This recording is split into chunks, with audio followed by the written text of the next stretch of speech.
भीतर के संसार में गहरे सोच विचार में डूबा हुआ था मैं। मुझे क्षमा कर दीजिए महर्षि, मुझे क्षमा कर दीजिए। अपनी भूल का आभास प्रायश्चित की ओर पहला पग होता है। मैं अपना श्राप तो वापस नहीं ले सकता, परंतु आपको एक वचन अवश्य दे सकता हूं। जब भी प्रभु नारायण का अवतार होगा, आपको उचित समय पे वो वरदान देंगे जिसकी आप लंबे समय से प्रतीक्षा कर रहे हैं।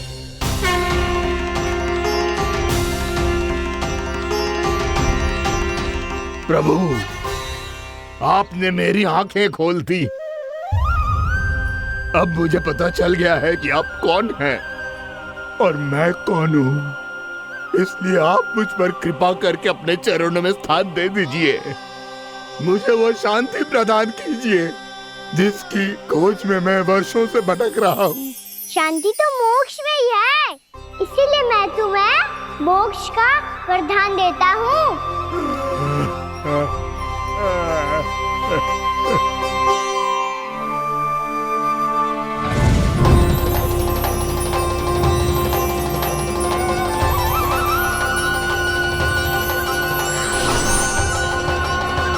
प्रभु की ये लीला सदैव स्मरण रखी जाएगी। इस स्थान को इनका आशीर्वाद मिलेगा और इस कंदरा को व्योमासुर की कंदरा के रूप में पहचाना जाएगा। भविष्य में अनेक ऋषि मुनियों की शरण स्थली बनेगी ये कंदरा। दीदी, ये कोई साधारण बालक ना है। ऐसा चमत्कार कोई साधारण बालक थोड़ी ना कर सकते हो। तुम सत्य कह रहे थे बलराम, गाना सच्ची में भगवान ही है, तभी तो सब देवता इसे बसाने और इसकी ओर से युद्ध करने आते हैं। तुम सब ऐसे आंखें फाड़ के क्यों देख रहे हो मुझे?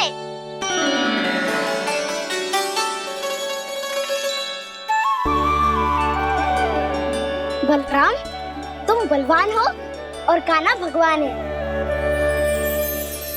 दूर दूर तक कोई दिखाई न दे रहा है, ना जाने किस हाल में होंगे बालक। कहीं हम ही तो मार्ग ना भटक गए शीघ्रता के चक्कर में। अब तो एक पग भी ना चलो जा रहे हो। जल, किसी के पास जल है क्या? कंठ तो मेरा भी सूख रहा है मौसी। भाभी, निकट ही जमुना जी है, कहूँ तो वहां से जल ले आओ। मैं भी जा रही हूँ भाभी, एक से भले दो। हाँ चल, शीघ्रता से आओ। हाँ।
जानकी, जानकी, क्या होगा इसे? देखो ना जी, अब छलिया की सूचना मिलते ही हम सब बालकों को ढूंढने चली गई और ढूंढते ढूंढते सबको बहुत प्यास लगी आई जी। तो जानकी जमुना जी की नदी से जल लेने गई और उसने जमुना जी का पानी पिया और उसकी जेदशा हो गई। बालक कहाँ है? वो ठीक तो है ना? ऊपर से सब ठीक है, पर भीतर से बहुत भयभीत है सब। जानकी तो बिल्कुल नीली पड़ गया है, लग तो है विष फैल गया है इसको पूरे तन में। मथुरा के सर्वश्रेष्ठ विदेह जी को बुलाए गए हैं उसके उपचार के लिए। जैसे ही इसने जल को मुंह से लगाया, ये गिर पड़ी। चटपटाने का अवसर भी ना मिलो। हाँ वैद्य जी, और निकटी मृत पशु भी पड़े हुए थे। हाँ, मैंने भी अस्थियां देखी थी। इसका तो यही अर्थ हो सकता है कि समस्या वहाँ के जल में ही हो। वैद्य जी, आप रोगी की नाड़ी पे ध्यान दो ना। जे गोपिया क्या कह रही है उसे सुनने की आवश्यकता ना है। जब तक विष के कारण का पता नहीं चल जाता, हम उपचार कैसे कर सकते हैं रानी जी? जी, वो निकट ही यमुना जी में एक विशेष क्षेत्र है। ये सब उसी के जल की बात कर रहे हैं। तब तो ऐसा भी हो सकता है कि किसी विषैले सर्प के काटने का प्रभाव हो। पर सर्प के काटने का चिन्ह ना है उसके तन पे। सर्प जब काटता है तब उसके दांत के चिन्ह बन जाते हैं। मुझे पता है, बड़े बड़े सर्प को काटते हुए देखो है मैंने। एक दिन अब बस कर उज्जवल, ये बड़ी बड़ी हाँकने का समय ना है। पर यदि सर्प ने ना काटा है, फिर जानकी की ये दशा किसने की? अवश्य किसी राक्षस ने की होगी। नाना, कोई विषैला पशु भी तो हो सकता है। यह अवश्य किसी माँ विषैले सर्प के विष से हुआ है। सर्प ने भले ना काटा हो, लेकिन यह अवश्य ही किसी महाविषैले सर्प के विष के कारण हुआ है। कालिया नाग। कालिया नाग?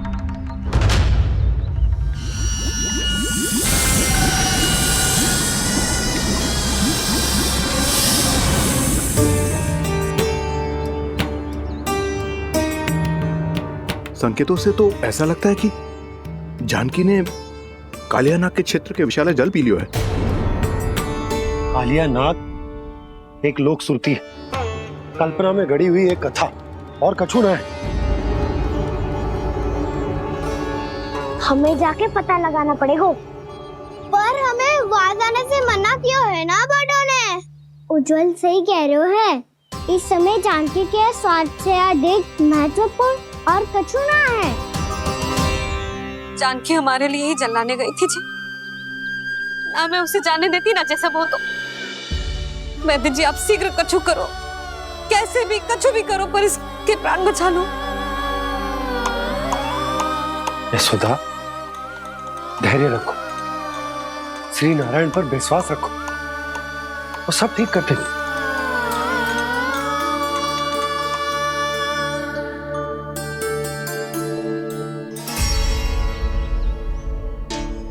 विष की काट की मेरे पास जितनी जड़ी बूटी थी, मैंने सब अर्क बना के पिला दी, पर इसकी दशा में अभी तक कोई सुधार नहीं दिख रहा है।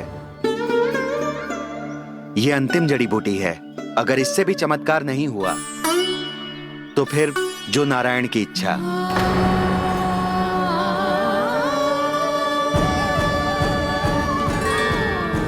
पर कोई तो उपाय होगा जानकी को बचाने का।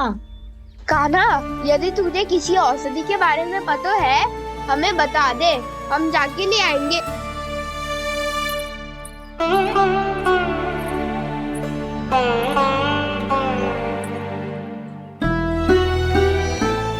हे नारायण, हे प्रभु, मेरी जानकी के प्राण बचा ले प्रभु। क्या तो मैं अपने आप को कभी क्षमा न कर पाऊंगी। ये सारी मेरे ही कारण बनाई थी। उसकी रक्षा करो प्रभु, मेरी पुकार सुनो। कान्हा, तूने हमें वत्सासुर से बचाया था ना? और बकासुर से भी तो, और छलवा से भी तो तूने ही बचाया था ना हमें। क्या ऐसा कोई उपाय ना है जानकी को बचाने का? धन्वंतरी,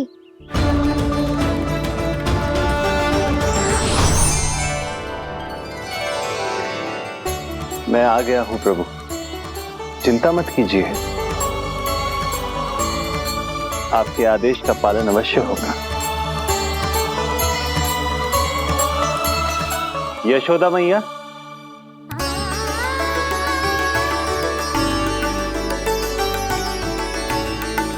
मैया आपको कोई पुकार रहा है।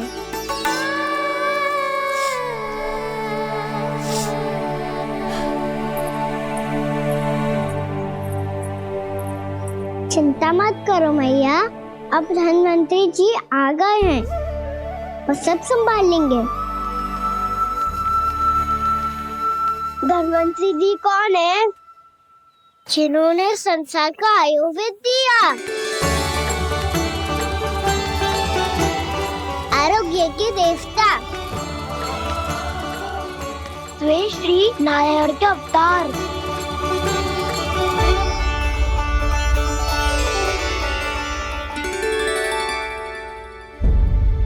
मुझे पता चला है कि आपको वेद की आवश्यकता है। हाँ हाँ, भीतर आइए। आइए आइए बैठे जी। जी रहे। मथुरा का सर्वश्रेष्ठ वैद्य अर्थात मैं यहाँ आ चुका हूँ और रोगी को जितनी औषधि की आवश्यकता थी सब दे चुका हूँ। निश्चित रूप से आपने विष की काट के लिए बहुत ही उत्तम अर्क तैयार किया है। इसीलिए किसी और वैद्य की आवश्यकता नहीं है। किंतु आप अकेले कितना कुछ करेंगे वैद्यराज? मुझे अपना सहायक ही बना लीजिए। पर जो करना था मैं पहले ही कर चुका हूँ। हाँ, वो तो आप कर चुके हैं। बस रोगी के तन से विष निकालना शेष है ना वैद्यराज? हाँ हाँ, बस वही शेष है। इनके रक्त को विष रहित करने में मैं आपकी सहायता करूंगा। पहले ये संजीवनी मानी जाने वाली इन लाल फूलों की बूटी को भी घिसना है ना?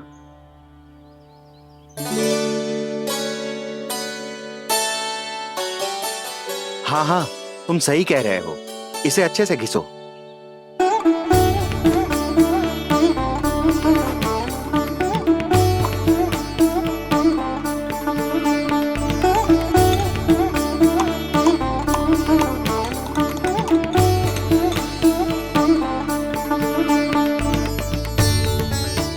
और ये नीले फूलों को भी तो मिलाना है ना? हाँ हाँ, अच्छे सहायक बन सकते हो तुम। ऐसे ही श्रम करते रहो।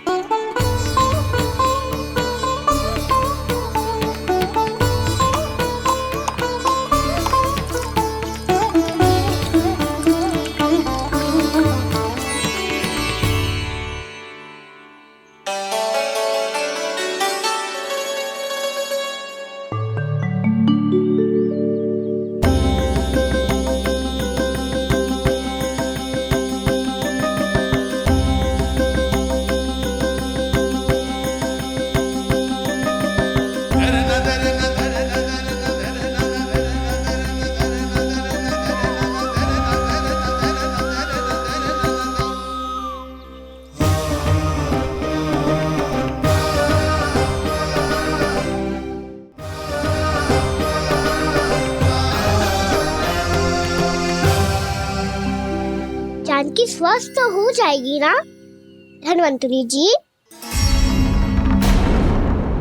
धन्वंतरी? प्रभु, अब मैं क्या करूं? आपने तो स्वयं ही मेरी पहचान उजागर कर दी। जी क्या करो कान्हा? आप सब ऐसे क्यों देख रहे हो? मैया कहती है ना, सभी वैद्य धन्वंतरी जी का ही रूप होते हैं। वाह कृष्ण, चतुर तो हो तुम। वैसे वास्तविक धन्वंतरी मैं हूँ। मेरा अर्थ है वास्तविक वैद्य मैं हूँ। ये तो मेरा सहायक है। मुझे पूरा विश्वास है बिल्कुल ठीक हो जाएगी। वैसे ही थोड़े ना मुझे मथुरा का सर्वश्रेष्ठ वैद्य कहते हैं लोग।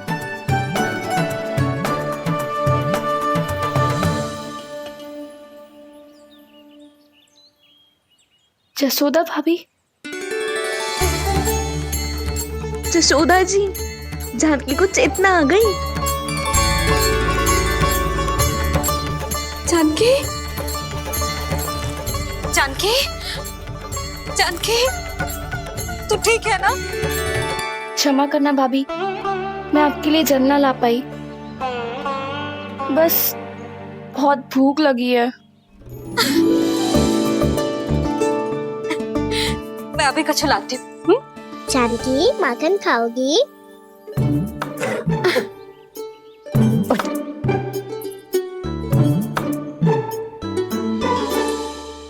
आजा, तू ही खिला दे लल्ला।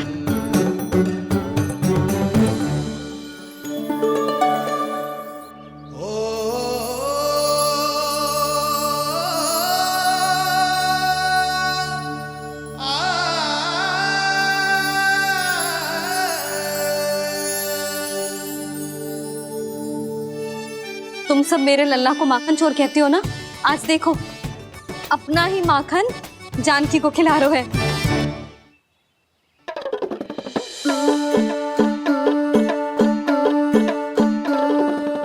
थोड़ा और विश्राम कर लो। सदैव तुम हम सबकी सेवा करती हो, आज मैं तुम्हारी सेवा करूंगा। जानकी की जिज्ञासा तब हुई जब जय यशोदा काकी की सेवा कर रही थी, और अब देखो स्वयं भगवान ही इसकी सेवा कर रहे हैं। जानते हो इससे क्या सिद्ध होता है? जो भी यशोदा मैया की पूजा करेगा, अर्थात अपने माता पिता की सेवा करेगा, उनके साथ सम्मान से व्यवहार करेगा, ईश्वर स्वयं उसका ध्यान रखेंगे। कभी धन्वंतरी के रूप में तो कभी स्वयं कान्हा के रूप में। भक्त और भगवान का देखो कैसा ये अनुराग,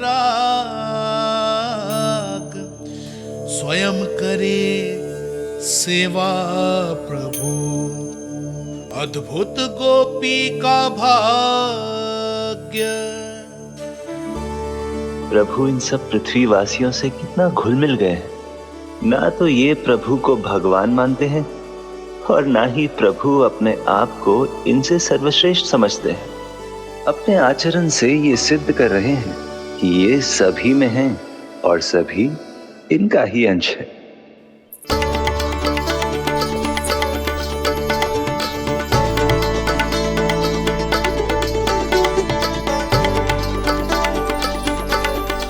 प्रभु, अब मुझे जाने की आज्ञा दीजिए।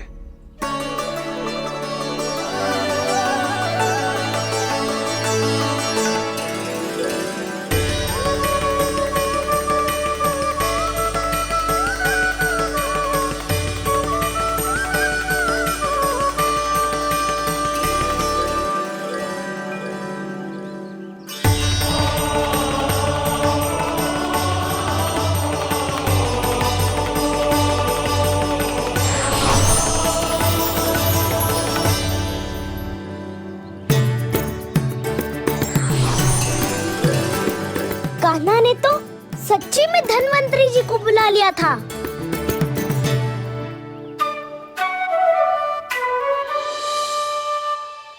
जब से कान्हा का जन्म हुआ है ना, मैं तब से देख रही हूँ, तब से हम पे कोई भी संकट आती है ना, तो अचानक से कोई अपरिचित हमारी सहायता करने आ जाता है, और जाते समय कान्हा की आज्ञा लेके जाते है, और कभी कभी तो इसे प्रभु बोल के जाते है। बाबा संभालो।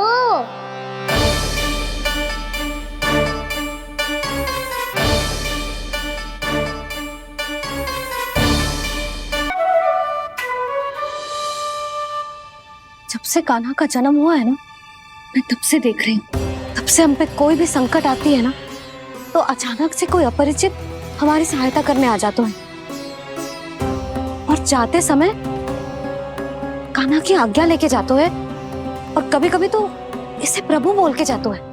बाबा संभालो। यशोदा, इस जानकी को चढ़ो है और विचित्र विचार तुम्हारे मन में है। अरे सब जानते हैं कि हमारा परिवार राजसी, तुम्हें पता ना चलते हो वो, पर हमारे कान्हा को सब राजकुमार ही समझते हैं देखकर, इसीलिए उसे सम्मान देने के लिए सब ऐसा ही करते हैं, और कोई बात ना है।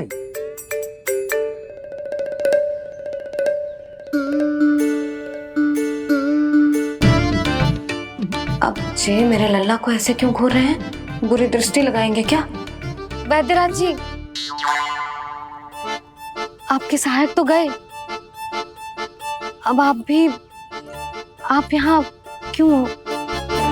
वो क्या है ना, मैं अपने रोगी का निरीक्षण करके पूरी तरह से संतुष्ट होकर ही जाता हूँ।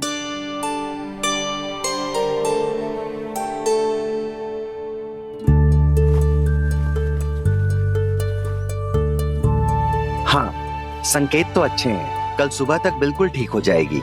धन्यवाद वैद्य जी।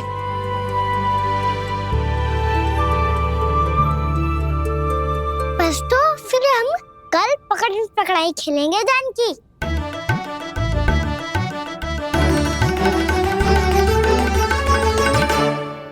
भानु, बंसी, जाकर उस क्षेत्र के चारों ओर बाड़ बनवा दो और वहां सूचना पट्ट भी लगा देना, ताकि जानकी के साथ जो हुआ है वो किसी और के साथ ना हो। शीघ्र जाओ। जी ठीक है।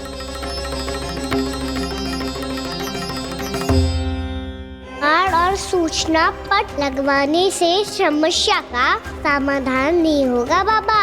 निर्दोष पशु सूचना पट देखकर भी कुछ समझ नहीं पाएंगे।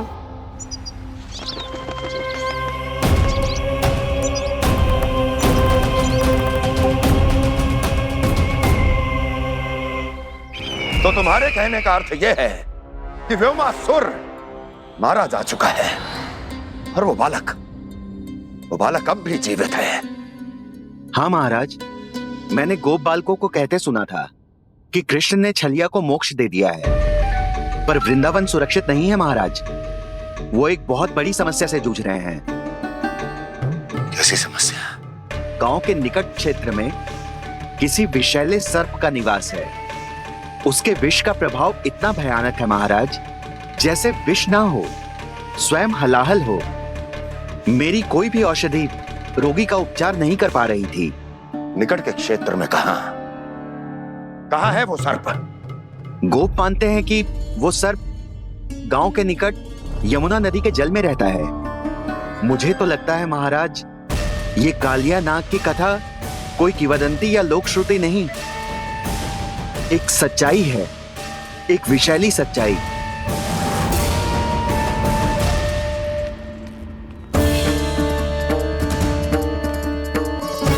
कालिया का सामना करने का समय आ गया है, पर उससे पहले मुझे बुलाना होगा उन्हें।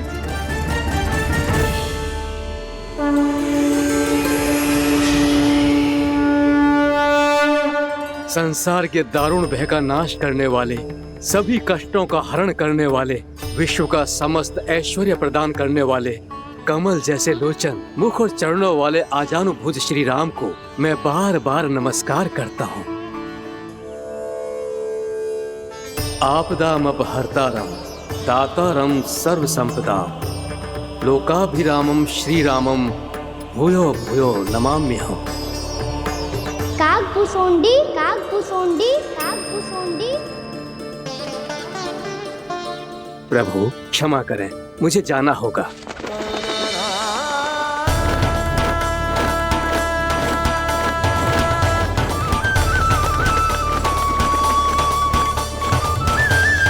प्रणाम प्रभु।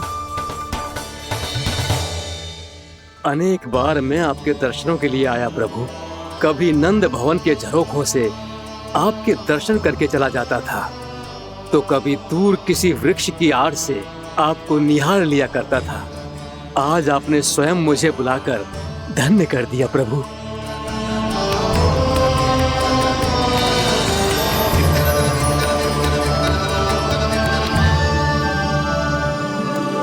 मैंने आपको यहाँ एक विशेष कारण से बुलाया है। आपके श्राप से इस कालिया नाग को मुक्त करने का समय आ गया है। ये तो बहुत ही उत्तम समाचार है प्रभु। इतने वर्ष बीत गए, मुझे आज भी स्मरण है वो दिन जब मैंने उन्हें श्राप दिया था। अपने क्रोध पर नियंत्रण खोकर बहुत बड़ी भूल कर दी थी मैंने प्रभु। बीती हुई घटनाओं पर दुखी होके कोई लाभ नहीं है। हमें भविष्य की ओर देखना होगा।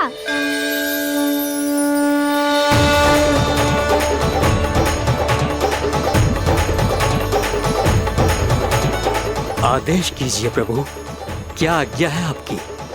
जब मैं कालिया नाग का सामना करने जाऊं, तो आप यही रहेगा। आपको अपने आप पता चल जाएगा कि कब क्या करना है। और हाँ, लौटते जाते समय नारद मुनि से कहिएगा, वो आकर मुझसे भेंट करे। अवश्य प्रभु, प्रणाम। क्या इसने सच्ची में देवर्षि नारद को बुलाया है? नारायण नारायण, आपको संदेश भेजने की आवश्यकता नहीं थी। आप स्मरण करते और मैं चला आता। तुम्हारा कल्याण हो नारद।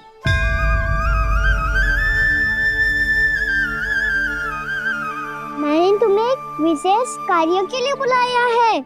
आज्ञा दीजिए प्रभु। तुम्हें एक बार फिर कंस से भेंट करनी होगी। विचार कीजिए महाराज, क्या आप बिना किसी शंका के कह सकते हैं कि कौन सी पंखुड़ी पहली है और कौन सी 8वीं? उस दुष्ट से भेंट करना स्वयं कीचड़ में उतरने के समान है प्रभु। कमल पुष्प प्राप्त करना हो तो कीचड़ में उतरना पड़ता है नारद। आपका आदेश तो मैं स्वप्न में भी नहीं टाल सकता प्रभु। कंस कालियानाग के बारे में जान गया है, पर वो उसका सामना करने का साहस नहीं कर पाएगा। मैं आतुर हूँ प्राप्ति, मूर्ख नहीं। मेरी बुद्धि फिर नहीं गई है। मैं स्वयं उस कालिया जैसे महाविषैले सर्प के सामने खड़ा हो जाऊं और अपने ही काल को आमंत्रित कर लूं। तो फिर अपने लाभ के लिए उसका प्रयोग करने का कोई और उपाय सोचिए स्वामी। कुछ ऐसा कीजिए कि यमुना नदी का पूरा जल विषैला हो जाए और वृंदावन वासी उसका उपयोग करे, और आपका काल कहलाने वाला वो बालक स्वयं काल के गाल में चला जाए। उत्तम उत्तम सुझाव है प्राप्ति। अब मुझे उस कालिया तक पहुंचने का मार्ग ढूंढना होगा, उसको विवश करने का कोई उपाय ढूंढना होगा, क्योंकि व्यक्तिगत रूप से उससे भेंट करना असंभव है। असंभव। आप सही कह रहे हैं प्रभु। कंस में उतना सामर्थ्य नहीं कि वो कालिया नाग का सामना स्वयं कर सके। वैसे तो कालिया गरुड़ देव का भी सम्मान नहीं करता, तो फिर वो कंस का सम्मान क्यों करेगा भला? नहीं करेगा, पर कंस तुम्हारा सम्मान अवश्य करेगा नारद। तुम्हारी बातें भी सुनेगा और मानेगा भी। ये मेरी योजना का बहुत ही महत्वपूर्ण भाग है। तुम कंस के पास जाओ और कहो कि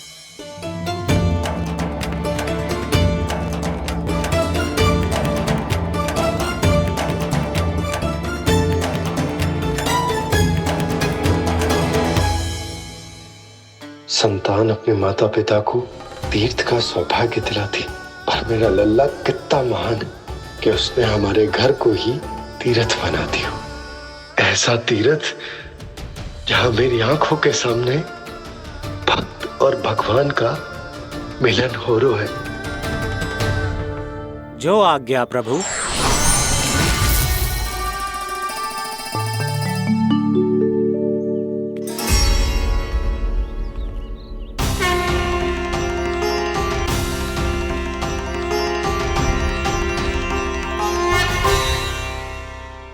बाबा, कान्हा, ये सब क्या चल रहा है? पहले काक भुसुंडी जी और फिर जे नारद जी। क्या योजना बना रहे हो तुम? कान्हा, बताना लल्ला, क्या सोच रहे तू? कान्हा देख, अगर तुझे अपने बाबा को ना बताना हो ना, अपने भक्त को बता दे। क्या सोच रहे हो लल्ला? क्या करने वाले हो आप?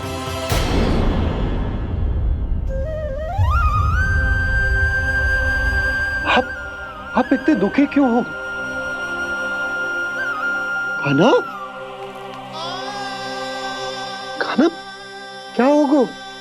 क्योंकि मुझे आभास हो गया है बाबा, समय आने वाला है। कौन सा समय आने वाला है लल्ला? शीघ्र सब कुछ बदलने वाला है। भैया को मेरा सत्य पता चल जाएगा बाबा।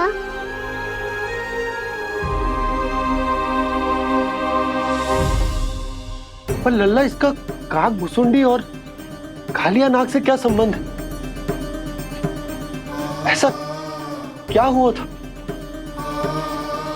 और क्या होने वाला है?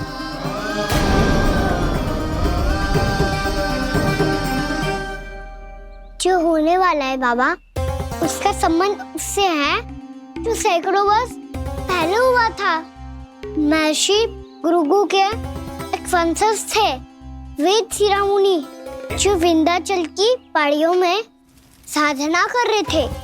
तभी वहाँ अश्वशिरा नाम के एक दूसरे मुनि आमंत्रण के बिना ही आ गए। कितना सुंदर और शांतिपूर्ण आश्रम है। यहाँ प्रभु की साधना करने में बहुत आनंद आएगा।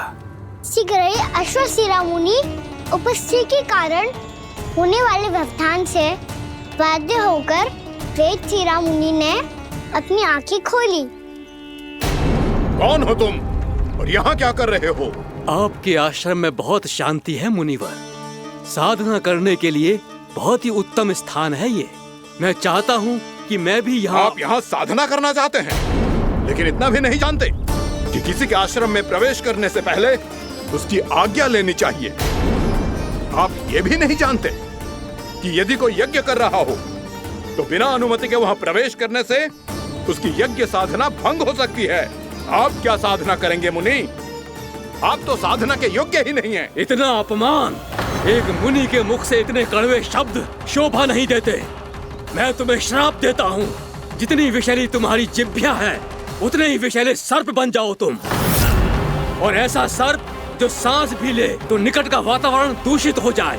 तुम्हारे इस दुस्साहस के लिए मैं तुम्हें श्राप देता हूँ कि तुम अभी इसी क्षण कौवा बन जाओ, और ऐसा कौवा जो कांव कांव करके अनर्गल प्रलाप करता रहे।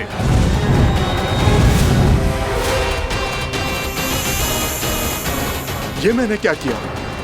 ये मैंने क्या किया? क्रोध के कारण दोनों ने एक दूसरे को श्राप दे दिया। पर दोनों ही मेरे भक्त हैं, और भगवान होकर मैं अपने भक्तों को इतनी कठिनाई में कैसे देख सकता था? इसीलिए जिस संकट में उन दोनों ने अपने आप को फंसा लिया था, उसका समाधान करने में मैं उनके पास गया।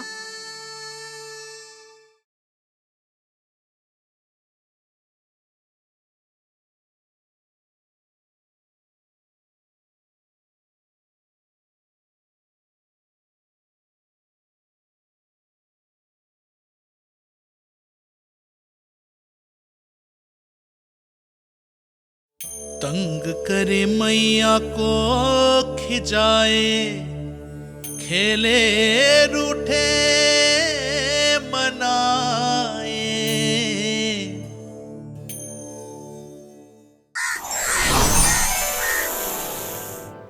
देखिए ना प्रभु, ये क्या हो गया हमसे? हमारी रक्षा कीजिए प्रभु, मार्ग दिखाइए हमें। क्रोध पर नियंत्रण ना होने के कारण आप दोनों ने एक दूसरे को बहुत ही भीषण संकट में डाल दिया है। अब दोनों ही तपस्वी, तप के बल से दिए गए आपके श्राप को लौटाना भी संभव नहीं है। प्रभु कोई तो उपाय होगा, हम आपके शरण में हैं प्रभु। अपराध तो हमसे हुआ है प्रभु, पर अब आपसे ही आशा है। कुछ ऐसा कीजिए भक्त वत्सल, जिससे हम दोनों के श्राप का प्रभाव कुछ कम हो जाए। आप दोनों ही मेरे भक्त हैं, इसलिए आपकी पीड़ा का निवारण करने का एक उपाय है मेरे पास। वेदशिरा मुनि, जब आप कालिया नाग बनेंगे तो आपको मेरे चरणों को अपने शीश पर धारण करने का सौभाग्य मिलेगा। और अश्वशिरा मुनि, आप काग योनि होने के बाद भी आप श्रेष्ठतम ज्ञान और सर्वाधिक यौगिक सिद्धियों के स्वामी होंगे और प्रवचन दिया करेंगे। इसके बाद अश्वशिरा मुनि काकभूषुंडी बन गए, जिन्होंने आगे चलकर स्वयं गरुड़ देव को रामायण सुनाई। और मुनि वेदशिरा महर्षि कश्यप और देवी कत्रियों के पुत्र कालिया नाग बनकर जल में। और अब वही कालिया नाग जमराज में, जिनके कारण जानकी के प्राण लगभग चले ही गए थे। अब कालिया नाग को उचित स्थान पर भेजने का समय आ गया है बाबा। पर ये तो अच्छी बात है कान्हा, वेदशिरा मुनि को दिया हुआ तुम्हारा वचन भी पूरा हो जाएगा, जमुना जी की शुद्धि भी हो जाएगी। इस सब के बाद भी तुम दुखी क्यों हो? क्योंकि इसके बाद मैया के सामने मेरा रहस्य खुल जाएगा बाबा। उन्हें पता चल जाएगा कि उनका बालक कोई साधारण बालक ना है। भविष्य में जो होने वाला है उसे सबके सामने घटने से रोकना मेरे लिए भी संभव ना होगा। मैया को सब पता चल जाएगा। क्या पता चल जाएगा रे मुझे?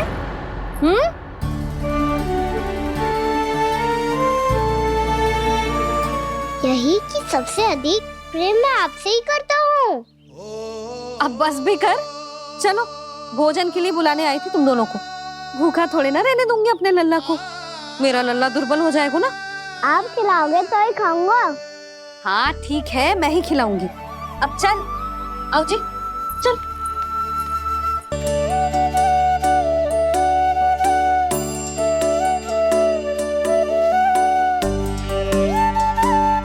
मैया खेलो ना मेरे साथ। मैया सुनो ना, मेरी बात ना मानोगी? अभी बहुत कार्य पड़े लल्ला। देख, जानकी को औषधि भी देने जानो है ना। औषधि मैं दे दूंगा, फिर तो खेलोगी ना आप मेरे साथ? पिछले कुछ दिनों से अपनी मैया का अधिक से अधिक प्रेम पाने का प्रयास करो है कान्हा। इसका तो एक ही अर्थ हो सकता है कि कछु बहुत बड़ो होने वालों है। कान्हा रुक जा लल्ला। कान्हा क्यों तंग कर रहा है? मैया को पहन लेना। कान्हा, कान्हा, ये क्या करो तूने?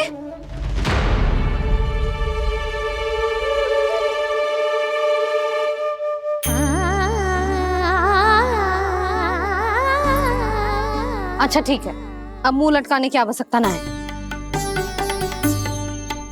ये ले।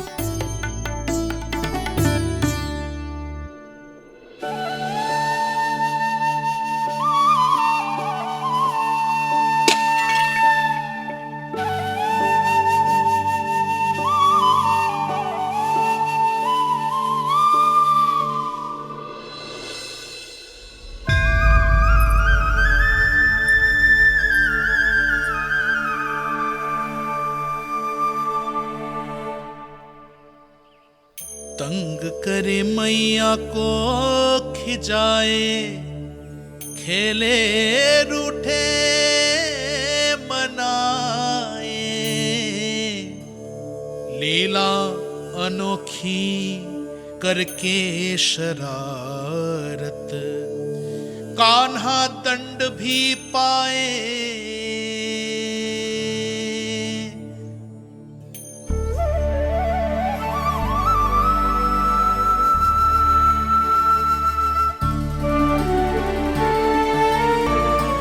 रूठना मनाना, खेलना खिलाना, पहले शरारत करके क्रोध दिलाना और फिर क्षमा मांग लेना, ये सब जानबूझकर कर रहे है कान्हा। जैसे जीवन भर के लिए अपनी मैया की ममता को अपने हृदय में समेट कर रखना चाहते हो।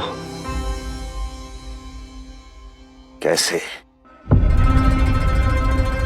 कैसे करूं उस कालिया से मित्रता? कैसे करूं उसका उपयोग?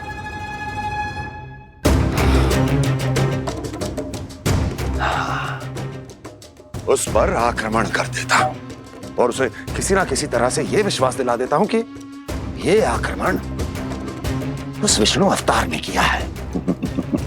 फिर वो क्रोध में आकर सारे वृंदावन वासियों को अपने विष से समाप्त कर देगा। उचित है, ये उचित है। नारायण हरि, नारायण हरि।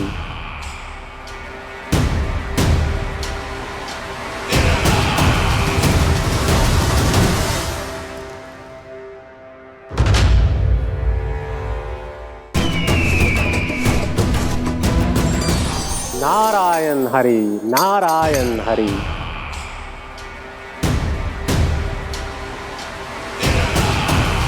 प्रणाम देवर्षि।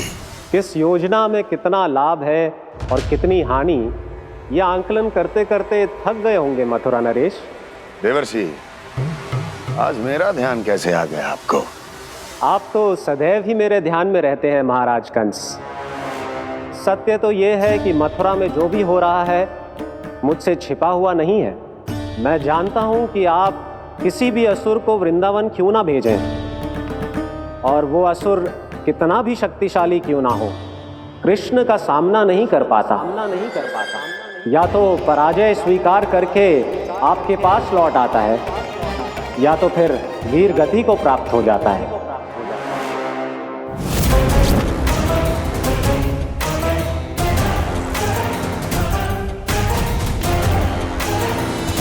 वाह, मुझे मेरी असफलताएं स्मरण कराने आए हैं, मेरे घाव को खुरेदने आए हैं, उन पे नमक छिड़कने आए हैं। मित्र को शत्रु समझने की भूल मत कीजिए महाराज कंस। मैं तो आपकी सहायता करने आया हूं। हाँ, और मेरी सहायता। कृष्ण विष्णु अवतार है, आप विष्णु के भक्त हैं। मैं हूं विष्णु द्रोही, फिर भी तो आपके आराध्य को हानि पहुंचाना चाहता है, उसकी सहायता करना चाहते हैं आप। क्या आप निश्चित रूप से कह सकते हैं कि आप ब्रह्मांड के सभी नियमों को अच्छी तरह समझते हैं? अवश्य। आपके लिए बस इतना ही जानना पर्याप्त होगा कि मैं जो कुछ भी कर रहा हूं उसके लिए मेरे व्यक्तिगत कारण हैं। मैं तो बस आपके हित में पिछली बार की तरह एक सुझाव लेके आया था, पर यदि आप मेरा सुझाव सुनना भी नहीं चाहते तो आपकी इच्छा। नारायण हरि, नारायण हरि। कारण चाहे जो हो, इनके पिछले सुझाव के कारण ही आज मेरे शत्रुओं की संख्या कम है, अन्यथा मैं देवकी के अन्य पुत्रों को भी जीवित छोड़ देता, और आज वो सब अपने भाई के साथ मिलकर उसकी शक्ति को अनेक गुणा बढ़ा देते। ठहरिए देव ऋषि,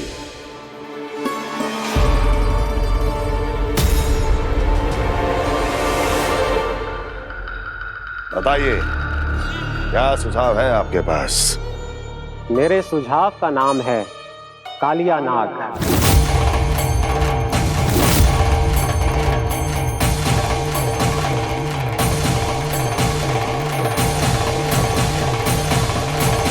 उसके विषय में मैं जानता हूं देवर्षि।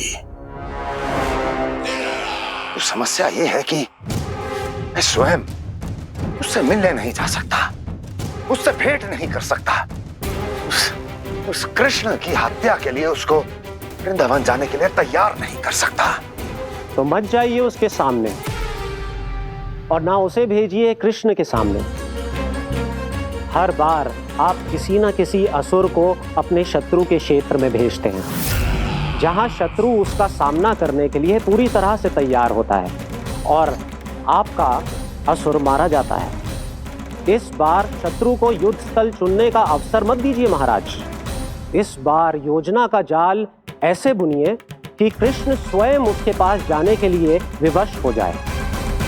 कालिया नाग स्वयं काल है, मृत्यु का दूसरा नाम है। उसके विष का उपयोग अपने लाभ के लिए कीजिए महाराज। वैसे कालिया के विष की अधिकता का अनुमान तो होगा ही आपको।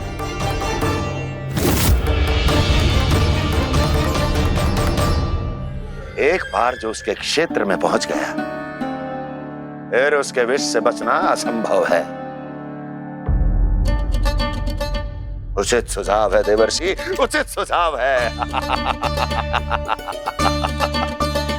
देवर्षि, उस छलिया विष्णु की भक्ति करते करते आप भी उसके रंग ढंग सीख गए हैं। उचित है,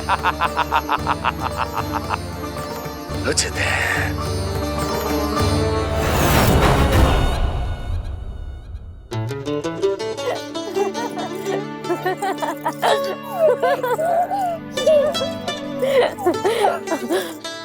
बस बस, बहुत आनंद ले लियो लला। बस अब दूध पी ले। ठहर ठहर, गर्म है। जी ले ले।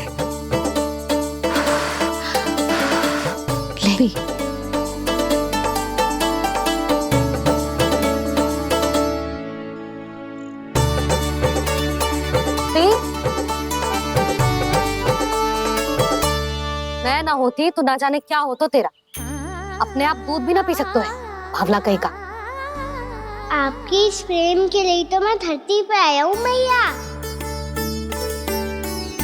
मैं भी यही सोच रहा हूँ यशोदा कि तुम ना होती तो मेरा क्या होता। इसी बात पे थोड़ा दूध और कजू खाने को दे दो। अरे मैं तो भूल ही गई। तनिक ठहर जाओ जी, दूध पी लेना तो आपके लिए भी कछु ले आती।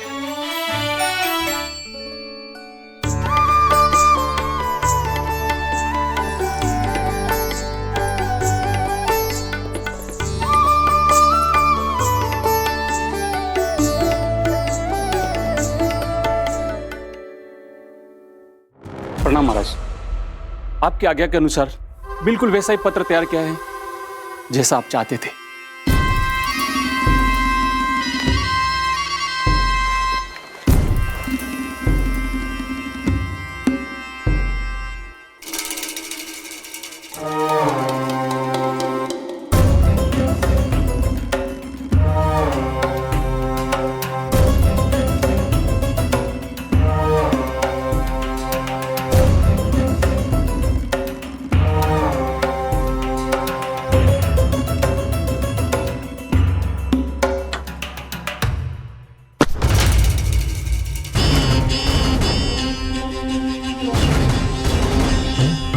कृष्ण जन्म से लेकर आज तक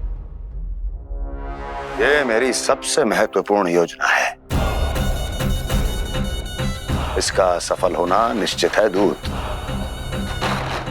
किंतु केवल वही करना जैसा मैंने कहा है। जाओ।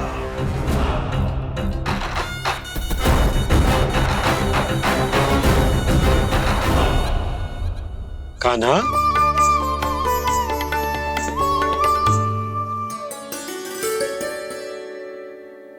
क्या होगा? बाबा मैं चाहता हूँ कि मैया की स्वमता क्रिस्टल फ्रेम की वर्षा मुझ पे सरतेव ऐसे होते रहे। वो तो होती रहेगी लल्ला। अपने लल्ला के लिए किसी मैया का प्रेम कभी कम हो सकता है भला? नंदराज, वो मथुरा से एक दूत आयो है महाराज कंस का राजपत्र लेके।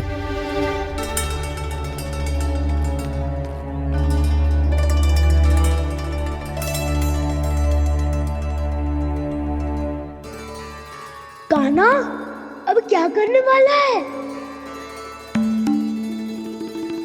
तेरे बाबा कहाँ गए? हाँ? कंस मामा का खेल आरंभ हो गया है, पर मैया वो सब सुनेगी तो व्यर्थ चिंतित हो जाएगी। बस थोड़ा बाहर गया मैया, कछु खा लिए से। बाहर इस समय? मैया क्या होगा? मैया देखो ना, पीठ पे कुछ हो रहा है। मेरा हाथ ना पकड़ो, आप करो ना। दिखा यहाँ। क्षमा करना मैया, पर अभी बाबा को ही संभालने दो ये सब। कहिए, क्या संदेश लाए हैं आप? नहीं नंदराज नहीं। महाराज कंस का आदेश है कि यह संदेश सभी गांव वालों के साथ ही पढ़ा जाए। ठीक है, मैं गांव वालों के सामने पढ़ दूंगा, पर मुझे तो दीजिए पढ़ने के लिए। महाराज की आज्ञा का पालन करना आपके लिए भी आवश्यक है नंदराज। सभी गांव वासियों की सभा बुलाइए। बंसी, सभी गांव वालों की सभा बुलाओ। राजपत्र में ऐसा क्या संदेश भेजो है कंस ने? अब मेरे पत्र को पढ़कर सब भौचक के रह जाएंगे।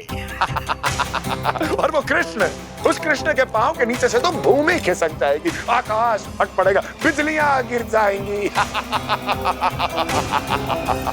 प्राप्ति, ओ प्राप्ति, कंस का पत्र। स्वयं को बहुत अधिक शक्तिशाली समझता है ना वो। अब देखता हूं कैसे वो इस महासंकट का सामना करता है। वो कृष्ण, वो अपनी मृत्यु स्वयं चुनेगा या मृत्यु की वेदी पर चढ़ा देगा। प्रिय वृंदावन वासियों को।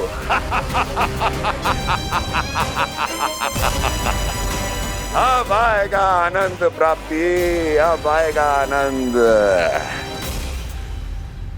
सबको इकट्ठा करवा के ही पढ़वाएगो। अवश्य ही कोई विशेष संदेश दिया होगा कंस ने। मैं भी यही सोच रही हूँ सुलक्षणा जी, कछु ना कछु तो विशेष है, पर जे हो क्या सकता है?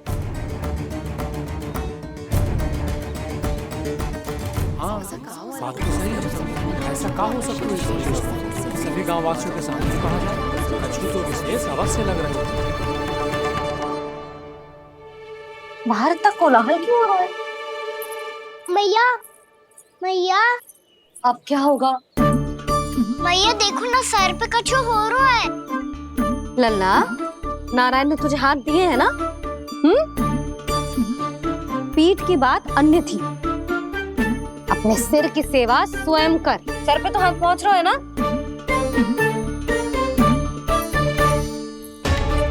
मैया सुनो ना, मैया देखो ना, तीव्र कर कछु हो रहा है। मैया देखो ना, तीव्र कछु हो रहा है।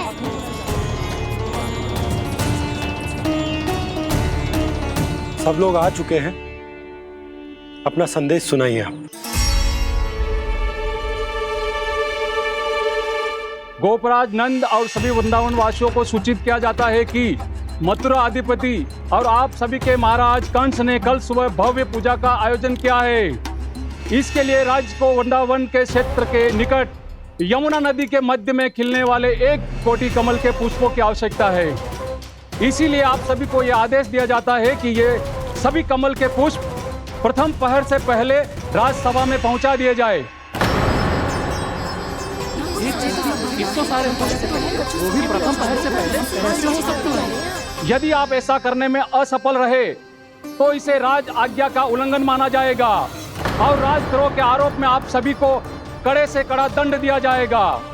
स्मरण रहे, यदि कल की पूजा में इन 1 कोटि कमल के पुष्पों का ना पहुंचने के कारण कोई व्यवधान आया तो समस्त वृंदावन वासियों को दोषी माना जाएगा और पूरे गांव को निवासियों सहित धूल में मिला दिया जाएगा।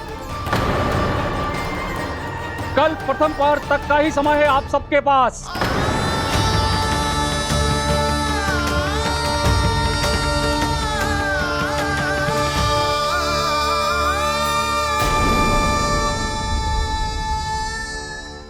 एक कोटि कमल पुष्प, वो भी कल प्रथम प्रहर में? ऐसे कैसे संभव है? और कोई साधारण पुष्प ना, यमुना नदी के मध्य खिलने वाले विशेष कमल के फूल चाहिए उन्हें। लेकिन यमुना नदी में तो कालिया नाग ने विष घोल के रखा है, तो फिर कैसे हो पाएगा? यह संभव है। हमारी मृत्यु का संदेश भेजा राजा कंस ने। सदैव की भांति इस समस्या पर भी गांव के बड़े ही विचार करेंगे। बालकों का यहाँ होना उचित ना है।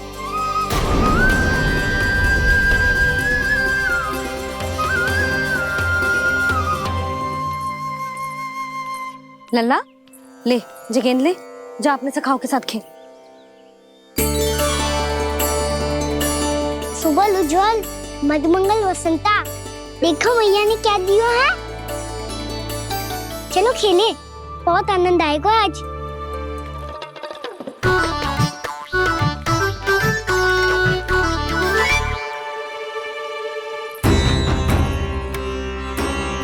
भानु, बंसी, जाओ और शीघ्र ही वो घेरे का कार्य समाप्त करो।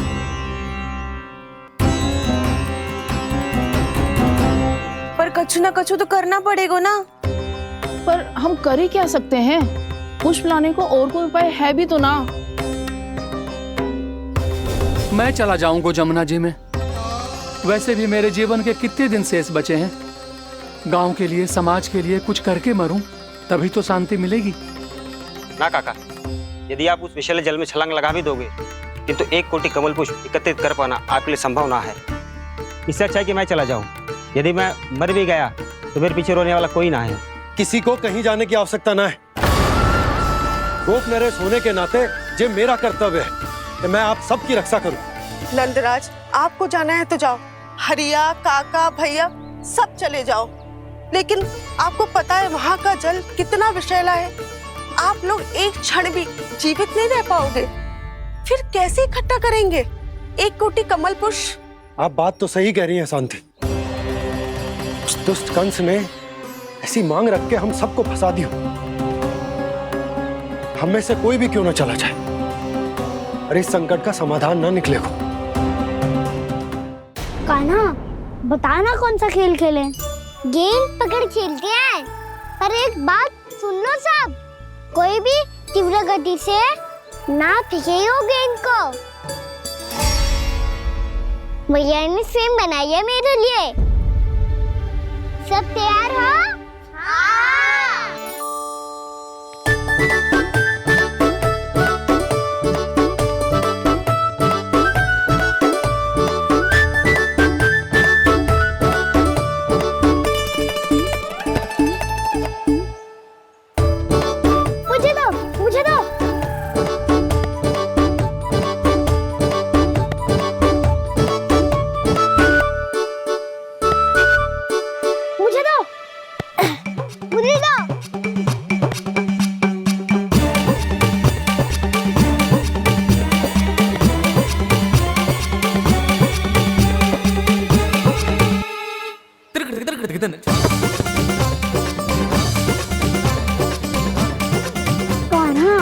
इतनी धीरे से फेंकेगो तो कैसे आनंद आएगो?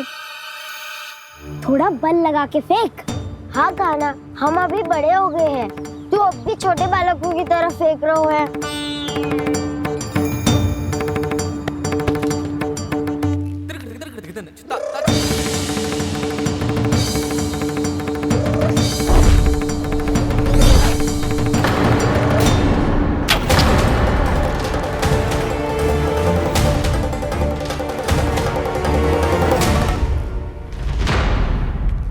दीदी जी क्या करो कान्हा? गेंद तो डूब गई।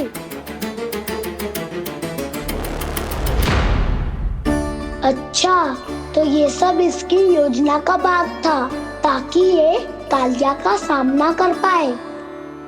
तुम सबने तो कही थी तीव्र गति से फेंको, देखो फिकवा दी ना मेरी गेम मुझसे नदी में।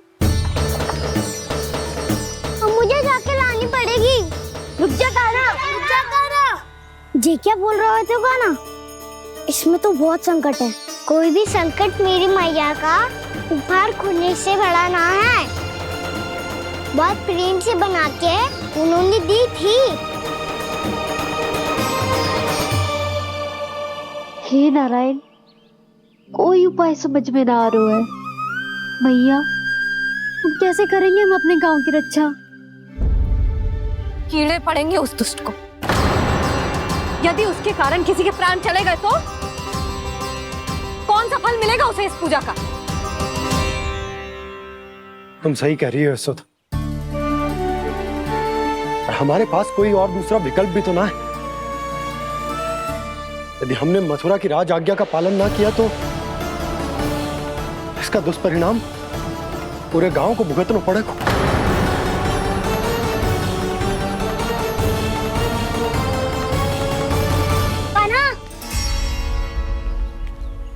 तुम्हें पता है कि तू भगवान है, दिव्य है, बहुत शक्ति है तुझमें। पर फिर भी हम तुझे विषैले जल में ना जाने दे सकते। कुछ होगा तो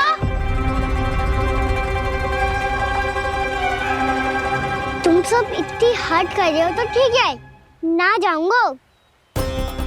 गेंद कहाँ गिरी है, कितनी दूर गई है, ये तो देख लूं, ताकि उसे बाहर निकालने का कोई उपाय ढूंढता हूँ।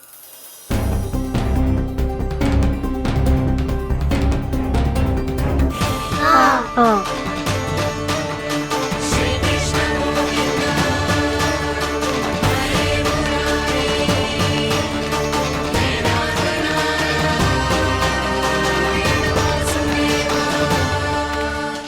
कान्हा की ये लीला तो समझ ही नहीं आ रही। पहले इसने देवर्षि नारद को मथुरा जाकर कंस को भड़काने के लिए कहा, फिर स्वयं ही दुखी भी हो गया कि अब इसका रहस्य सबके सामने खुल जाएगा। और अभी स्वयं ही तो इसने कहा था कि गेंद बहुत महत्वपूर्ण है, फिर स्वयं ही उसे नदी के विसले जल में फेंक दिया।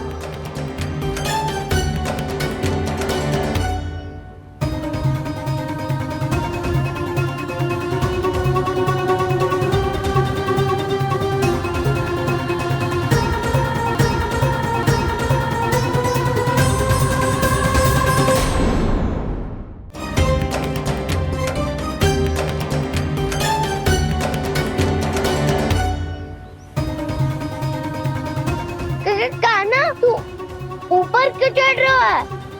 अरे ऊंचाई से देखूंगा तभी तो गेंद दिखेगी।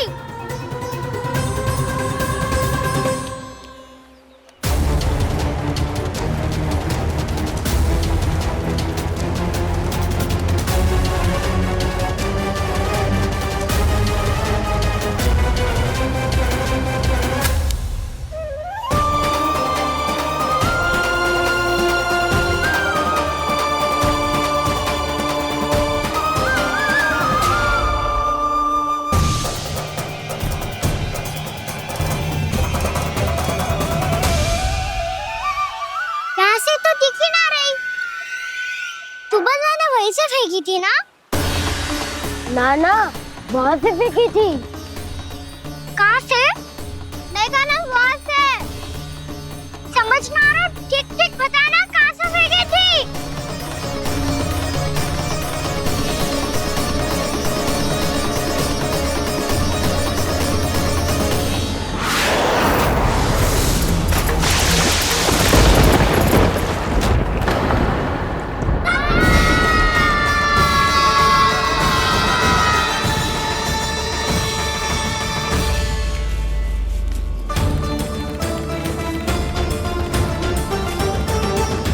कालिया नाग के क्षेत्र में जाकर कोई भी जीवित वापस ना लौट सको है।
क्या किया वाना ने?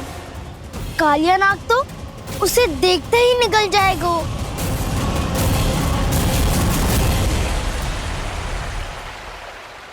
तो आरंभ से अब तक सब कुछ उसकी लीला का ही भाग था।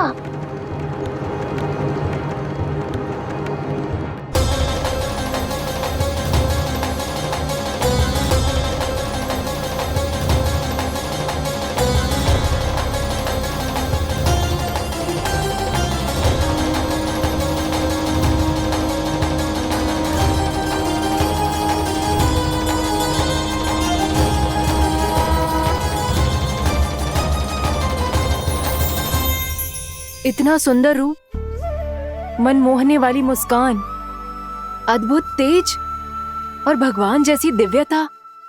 कौन हो तुम? हाँ, तुम्हें देखकर तो हम सब सम्मोहित ही हो गए।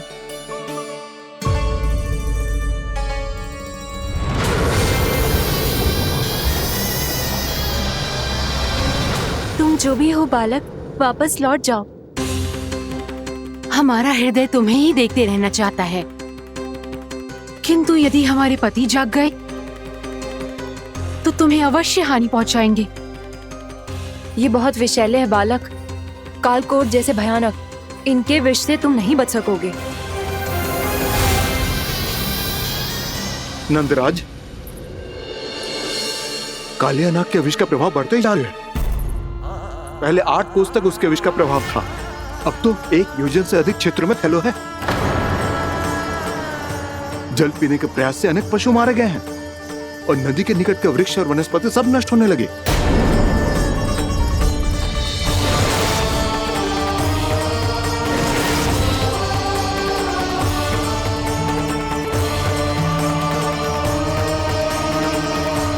इनके विष की तीव्रता इतनी अधिक है बालक कि इनके संपर्क में आने वाले को तड़पने का भी अवसर नहीं मिलता। इनके विष की अग्नि क्षण भर से भी कम समय में प्राणवायु को जलाकर राख कर देती है।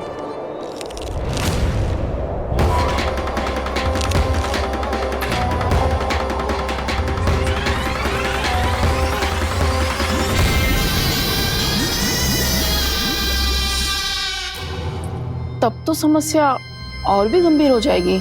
मैंने तो सुनो है कि कालिया नाग कम से कम 2 योजन लंबा है, सैकड़ों फन है उसके।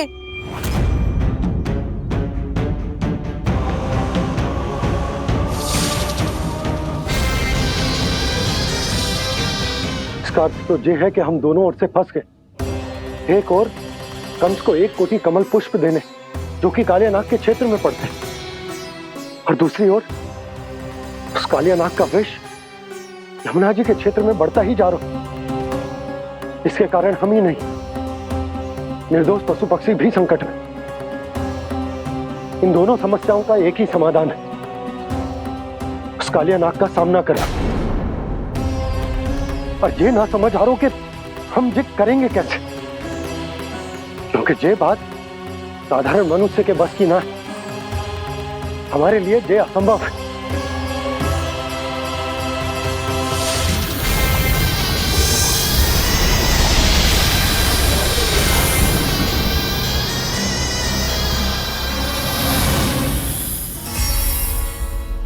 अब तो तुमने अपनी आंखों से भी देख लिया बालक, ये कितने विषैले हैं। नींद में भी विष उगलते हैं। इससे पहले कि तुम्हें कुछ हो जाए, चले जाओ यहाँ से, मान लो हमारी बात। आप सब मुझे जानती भी नहीं और फिर भी मेरी इतनी चिंता कर रही हैं आप। माँ की ममता भेदभाव नहीं जानती। तुम भी किसी के पुत्र हो और हम सब भी माँ हैं। एक माँ को हर बालक में अपनी ही संतान दिखाई देती है, इसलिए हम तुमसे विनती करते हैं, वापस चले जाओ, बचा लो अपने प्राण। मेरी चिंता मत कीजिए, मुझे कुछ नहीं होगा।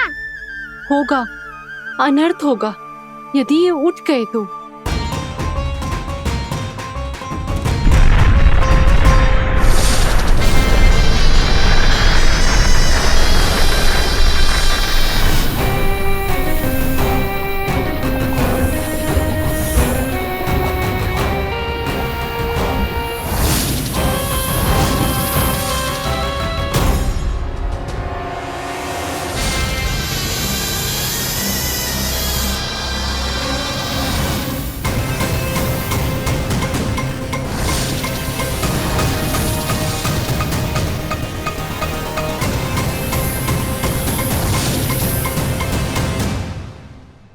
सामने होते हुए भी अपने इश्क को केवल वही देख सकता है जो अपना अभिमान त्याग चुका हो। पर पूर्व जन्म में मेरा भक्त होने के नाते मेरा सत्य स्वरूप देख पाने में मुझे इसकी सहायता करनी चाहिए।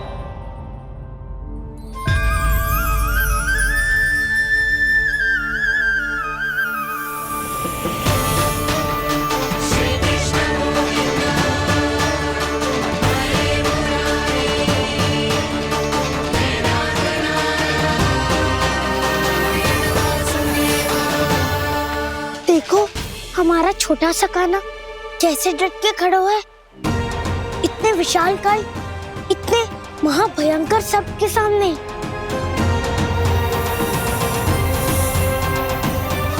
ये कोई भगवान नहीं है जो इसके सामने हाथ जोड़ रही हो तुम सब।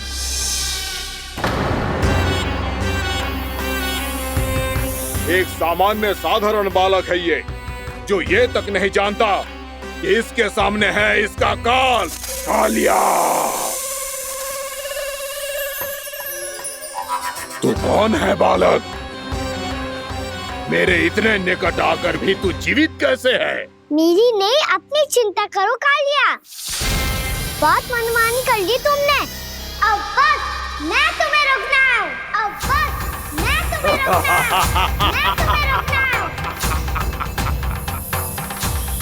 बित्ते भर का है तू, मेरे विष के बारे में जानता ही क्या है? और कहता है मुझे रोकने आया है। किससे? किससे रोकना चाहता है तू मुझे? मुझे क्रोध दिलाने की भूल मत कर बालक। अपनी फुंकार से ही तेरी इस मुस्कुराहट को अंतिम मुस्कुराहट बना सकता हूं मैं। शीघ्र बता, कौन है तू और किसने भेजा है तुझे? तुम्हें आवाज भी है कि अपनी पुकारों से तुम कितना विष भूल चुके हो।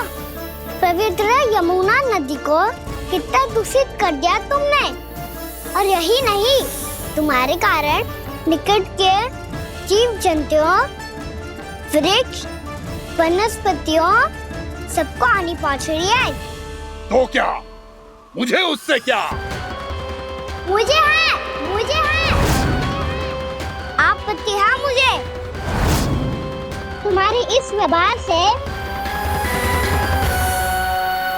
और इसीलिए तुम्हें यहाँ से जाना होगा, यहाँ से जाना होगा।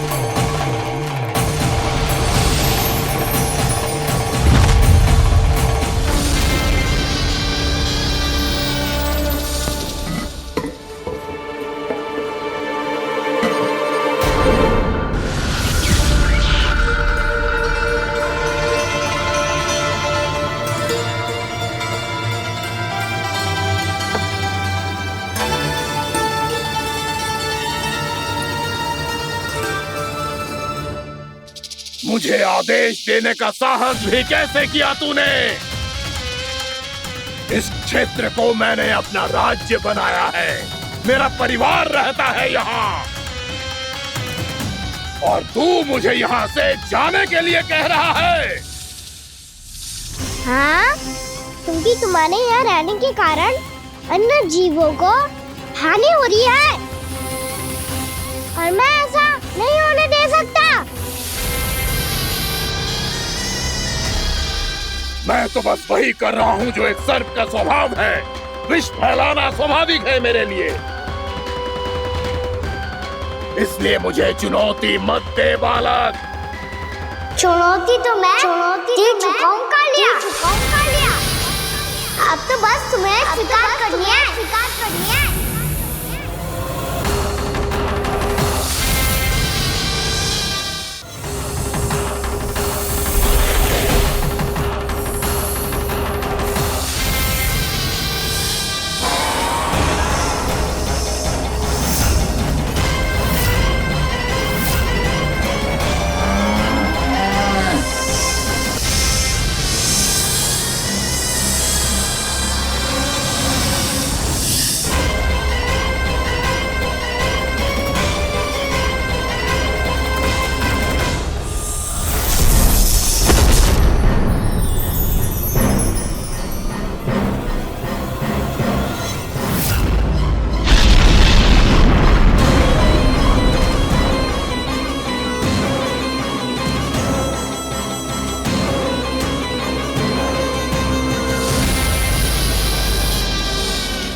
मैं भी चेतावनी दे रहा हूँ, यहाँ से चले जाओ। अपनी भूल को पहचानो कालिया। तुम जो कर रहे हो अनुचित है।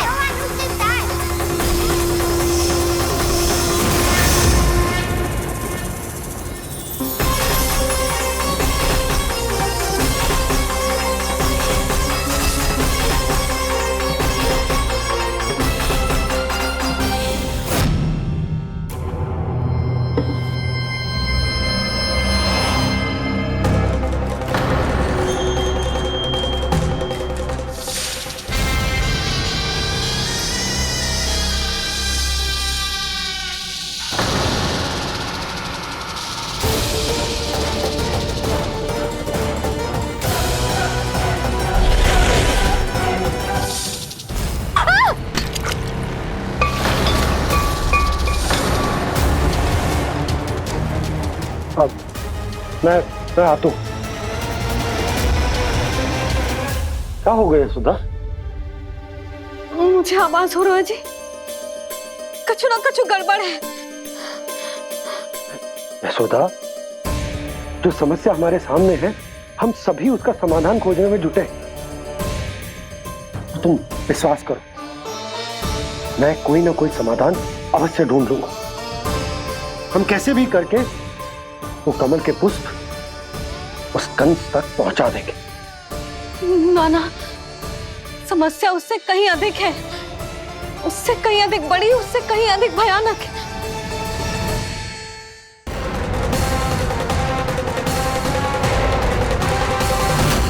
विस्की ये बूंद से ही सबके प्राण चले जाते हैं। इसने तो विस्की धारियां फेंके हुए खाना पे। कान्हा कैसे बच्चे को अधिक विष से? इसका विष तो क्या, ये सर स्वयं भी छू तक नहीं पाएगा हमारे कान्हा को।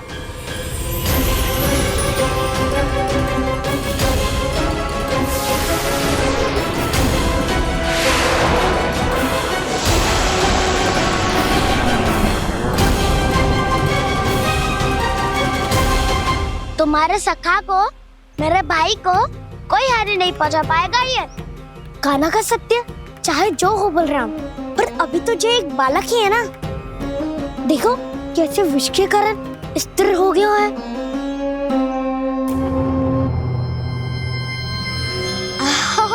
हाउ सर्फ ने कितनी आसानी से अपनी पूंछ से बांध लिया है। मुझे यहाँ से भगाना चाहता था ना तू? अब मैं तुझे दिखाऊंगा अपना सामर्थ्य। ये मूर्ख किसे बांधना चाहता है अपनी पूंछ में? उन्हें जिनका विस्तार सारे ब्रह्मांड में है, या उन्हें जो स्वयं अनंत है? पर देवराज, प्रभु ऐसा करने ही क्यों दे रहे हैं कालिया को? आप सब भूल रहे हैं देवगण, कालिया पूर्व जन्म में प्रभु का बहुत बड़ा भक्त था। उसी भक्ति का फल मिल रहा है अब इसे। वैसे भी भक्तों के मन का भाव सबल हो तो भगवान तो सहज ही बंध जाते हैं।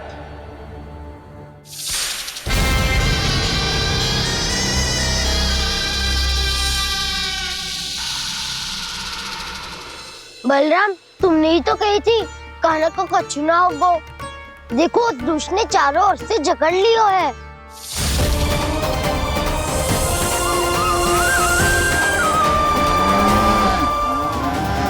ये क्या कह रही हो तुम? जसोदा जी, क्या हुआ? घबरा क्यों रही हो आप? सुलक्षणा, मुझे आभास हो रहा है कुछ बहुत बड़ी अनहोनी हो गई है। नंदराज, नंदराज, नंदराज!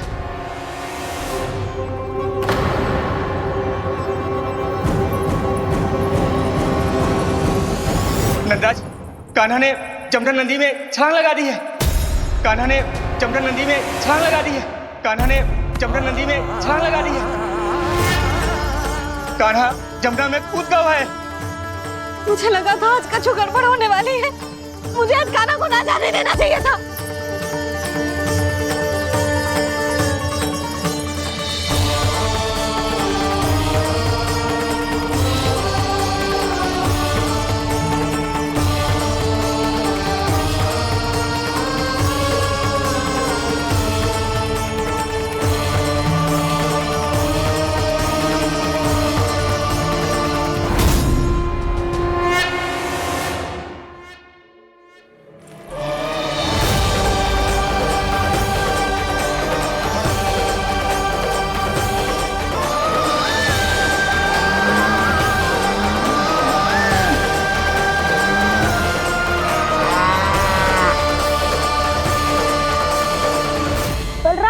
कछु करो ना।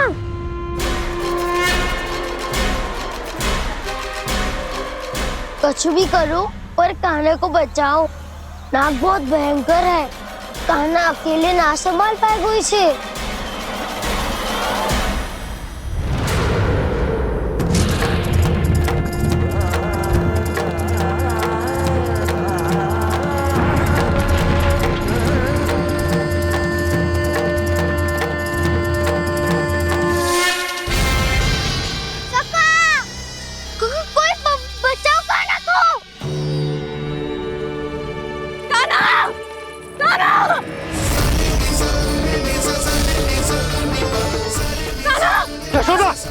यशोदा रुको। छोड़ दो मुझे, छोड़ दो मुझे। जीजी संभालो, बावली हो गई क्या? जीजी संभालो। काला, काला।